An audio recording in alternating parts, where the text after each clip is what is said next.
Okay, guys, here is hopefully some clear training on covenant sex therapy.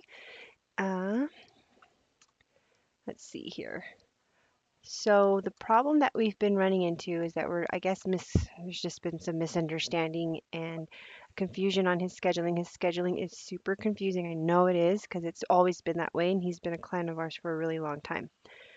So, I'm okay telling him that things are really confusing, so you guys just need to tell us so that we can talk to him. But the thing he's been concerned with the most is this part here. We were supposed to copy and paste these action items so that his action items always look the same. I explained to him that the action items aren't created to look consistent. They're just a note section for us to send messages. But the reason he wanted this done was because he wasn't getting all the information, and it was mostly, well, the emails here we're not always getting, but it's not always our fault. We'll go over that later. But it's mainly this method of payment. So we need to know how they're paying. Now, over here in the system, I know you guys have been scheduling a certain way. That is not the right schedule. Hold on just a sec. Sorry, guys. Okay.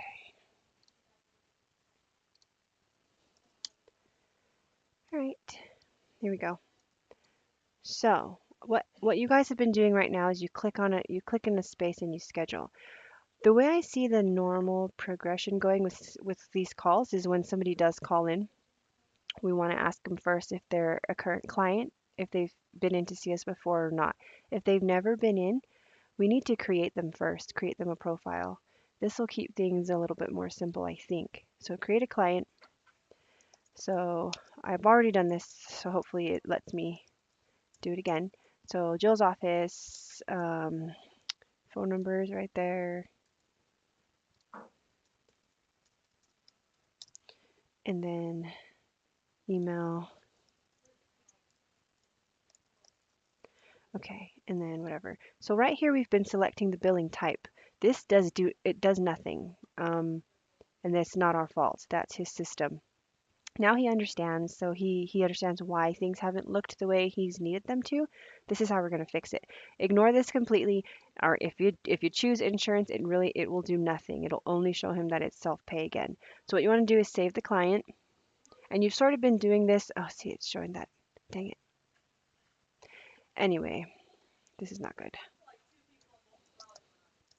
Okay, we'll just make it me. Nicole's office.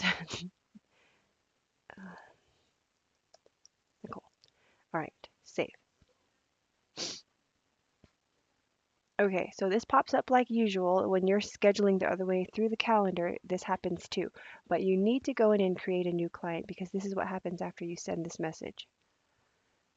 You come back to this page again and you have now access to more information to give them. So we want to put in the address.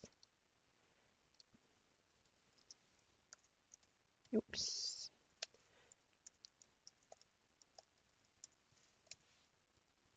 Okay.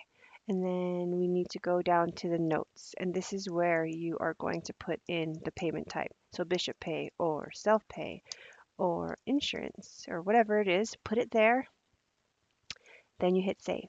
Okay? Now what you can do is go to the calendar and you can schedule as usual. You already have them built in there.